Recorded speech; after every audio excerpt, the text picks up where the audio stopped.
মাননীয় প্রধান উপদেষ্টা নিজে দায়িত্ব গ্রহণ করেছেন যে তিনি এই বিষয়ে সরাসরি তদারকি করবেন এবং আশ্বস্ত করেছেন যে এবার আর এই টাইমের বাইরে যাবে না, এর মধ্যেই ইনশাআল্লাহ মামলাগুলির বিষয়ে আমরা একটি বিহিত পাব।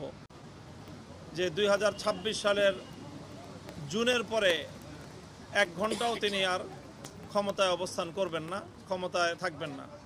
এর আগেই তিনি তার প্রক্রিয়া সম্পন্ন করে নির্বাচন দিবেন।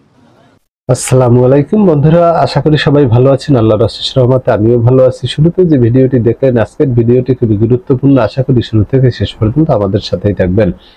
আওয়ামী লীগ সরকার 5ই আগস্টের পতনের পরে এই বর্তমান যে অন্তর্বর্তীকালীন সরকার পরিচালনা হচ্ছে, এই অন্তর্বর্তীকালীন সরকারের প্রধান উপদেষ্টা হচ্ছে ডক্টর মোহাম্মদ ইউনূস।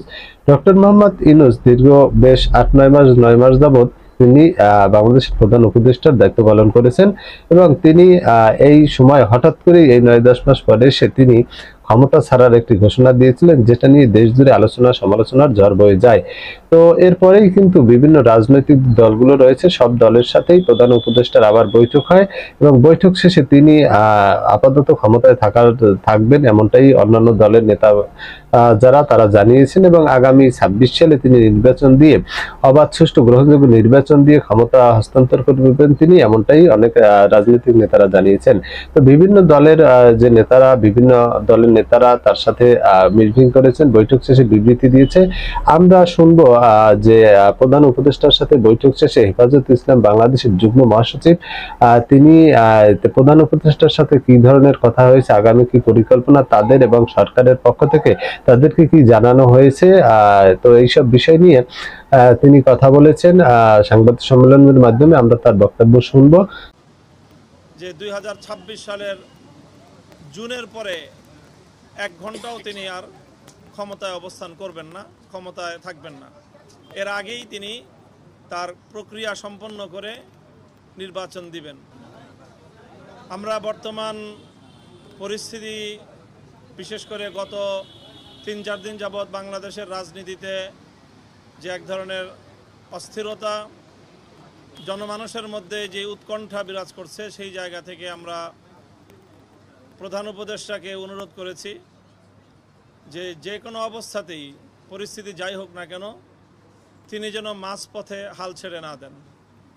প্রধান উপদেষ্টা আমাদেরকে ব্যাপারে আশ্বস্ত করেছেন যে আমরা যদি সকলে তাকে সহযোগিতা করি তাহলে তিনি চলমান এই যে সংস্কার প্রক্রিয়া, এই সংস্কার প্রক্রিয়ার একটি পর্যায়ে নিয়ে দেশ এবং জাতিকে একটি গন্তব্য পর্যন্ত পৌঁছে দিয়েই তিনি তার দায়িত্ব ক্ষান্ত করবেন এবং একটি সুন্দর, গ্রহণযোগ্য, জাতীয় এবং আন্তর্জাতিক পর্যায়ে সকলের কাছে গ্রহণযোগ্য একটি নির্বাচন জাতিকে তিনি উপহার দিতে চান এবং সেই নির্বাচনের জন্য তিনি তার সর্বোচ্চ যে সময়সীমা তিনি বলিষ্ঠভাবে, স্পষ্ট ভাষায় আমাদের সামনে ব্যক্ত করেছেন, কমিটমেন্ট করেছেন যে 2026 সালের জুনের পরে 1 ঘন্টাও তিনি আর ক্ষমতায় অবস্থান করবেন না, ক্ষমতায় থাকবেন না।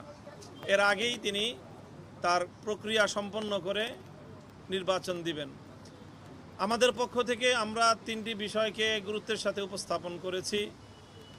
একটি হলো যে চলমান সংস্কার প্রক্রিয়া, এটা এই পর্যন্ত আমরা বলেছি যে এখনো পর্যন্ত সরকারের পক্ষ থেকে সংস্কার কার্যক্রমের কাঙ্ক্ষিত মানের কোনো অগ্রগতি আমরা দেখতে পাইনি। এই বিষয়টা আমরা আমাদের উদ্বেগের কথা জানিয়েছি যে এইভাবে অনিশ্চিত গন্তব্যের দিকে যাওয়া ঠিক নয়, বরং সংস্কার কতটুকু হচ্ছে, কতটুকু হবে সেই বিষয়ে সুস্পষ্ট, অতি দ্রুত, অনতিবিলম্বেই সংস্কারের বিষয়টাকে জাতির সামনে স্পষ্ট করা উচিত যে সরকার কতটুকু সংস্কার করছে। এরপরে হলো যে বিগত যে ফ্যাসিবাদী আমলে যেই হত্যাকাণ্ডগুলো সংগঠিত হয়েছে, শাপলা চত্বর থেকে নিয়ে শুরু করে জুলাই বিপ্লব পর্যন্ত, এই সকল হত্যাকাণ্ডের জন্য দায়ী প্রধান আসামিদেরকে, ফ্যাসিবাদী শেখ হাসিনা সহ তার প্রধান সহযোগীদের অন্তত নির্বাচনের আগে একটা নির্দিষ্ট একটা মেয়াদে, নির্দিষ্ট একটা উন্নতি যেটাকে দৃশ্যমান একটা অগ্রগতি আমরা বলতে পারি সেটা যেন সম্পন্ন হয়। এ বিষয়ে আশ্বস্ত করেছেন যে অতি দ্রুতই ইনশাল্লাহ এমন একটি আমরা সংবাদ পাব, যার মাধ্যমে আমরা আশা করি যে ফ্যাসিবাদী আমলের এই খুনি হত্যাকারীদের অন্তত 2-4টা মামলায়ও বিচার কার্যক্রম সম্পন্ন হবে এবং অনতিবিলম্বে তার ট্রায়াল শুরু হবে এবং সেই ট্রায়ালের মাধ্যমে সেই বিচার সম্পন্ন হবে। এই বিষয়ে আশ্বস্ত করেছেন। আর একটা বিষয় অত্যন্ত বলিষ্ঠতার সাথে তিনি বলেছেন যে করিডোর এবং বন্দর ইস্যুতে দেশ এবং জাতির স্বার্থ বিরোধী কোনো কার্যকলাপ অন্তত তার দ্বারা সম্পন্ন হবে না। তিনি তার উপর আস্থা রাখার জন্য আমাদেরকে বিশেষভাবে অনুরোধ করেছেন।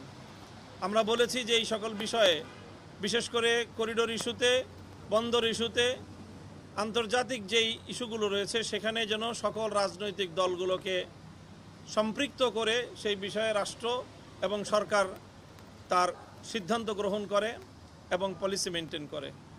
এবং আমরা এটাও বলেছি যে রাজনৈতিক দলগুলোর সাথে যে সরকারের একটা দূরত্ব তৈরি হয়েছে, যেখান থেকে জাতীয় একটা উদ্বেগ তৈরি হয়, সেই জায়গাটাতেও যেন আরও বেশি পরিমাণ এবং আরও ঘন ঘন রাজনৈতিক দলগুলোর সাথে যেন প্রধান উপদেষ্টার সরাসরি অন্তর্ভুক্তিমূলক এরকম বৈঠক এবং আলাপ আলোচনা হতে পারে, সে বিষয়টাও তিনি বিশেষভাবে আন্তরিকতার সাথে নিয়েছেন। আর আমাদের বিশেষ দলীয় একটা বিষয় ছিল হেফাজতে ইসলামের মামলাগুলো প্রত্যাহারের বিষয়ে। আমরা বিগত মে মাসের 3 তারিখ মহাসমাবেশ থেকে 2 মাসের একটা আলটিমেটাম দিয়েছিলাম। সেই বিষয়ে মাননীয় প্রধান উপদেষ্টা নিজে দায়িত্ব গ্রহণ করেছেন যে তিনি এই বিষয়ে সরাসরি তদারকি করবেন এবং আশ্বস্ত করেছেন যে এবার আর এই টাইমের বাইরে যাবে না, এর মধ্যেই ইনশাআল্লাহ মামলাগুলির বিষয়ে আমরা একটি বিহিত পাবো। তো বন্ধুরা, আমরা হেফাজতে ইসলামের পক্ষ থেকে যে ডক্টর মোহাম্মদ ইউনূস প্রধান উপদেষ্টার সাথে সাক্ষাৎ করে যে কথাগুলো হয়েছে তাদের মধ্যে সেগুলো শুনলাম। এছাড়া আমরা দেখেছি যে প্রধান উপদেষ্টা ইউনূস ক্ষমতা হস্তান্তরের অন্যতম একটি কারণ সাধারণ মানুষ মনে করে যে প্রত্যেকটা দিনই কোনো না কোনো ইস্যু নিয়েই বিভিন্ন রাজনৈতিক দল বলেন বা বিভিন্ন মানুষ বিভিন্ন সময় আন্দোলন করেই যাচ্ছে, যে কারণে সঠিকভাবে হয়তোবা প্রধান উপদেষ্টা এই চাপ সামলে নিতে পারছেন না বা বিরক্ত বোধ করেছেন। সেই থেকেই তিনি আসলে এই ক্ষমতা হস্তান্তর করতে চেয়েছেন বা এই তার প্রধান উপদেষ্টার পদ তিনি ছেড়ে দিতে চেয়েছেন, এমনটাই কিন্তু জানা গিয়েছে। তো বন্ধুরা, আপনারা প্রধান উপদেষ্টা ডক্টর মোহাম্মদ ইউনূস 2026 সাল পর্যন্ত থেকে নির্বাচন দিয়ে দেশ চলে যাবে এমন চান, নাকি এখনই তিনি চলে যাক আপনারা এটা চান? অবশ্যই এই ইউনূসের যে কয়দিন তিনি চালিয়েছেন আপনাদের কাছে কেমন মনে হয় তার এই নেতৃত্ব? অবশ্যই আপনি আপনার মূল্যবান মতামত কমেন্ট বক্সে কমেন্ট করে জানাবেন এবং নিয়মিত সকল সংবাদ পেতে আমাদের চ্যানেলটি সাবস্ক্রাইব করে আমাদের পাশেই থাকুন। দেখা হবে আগামী ভিডিওতে।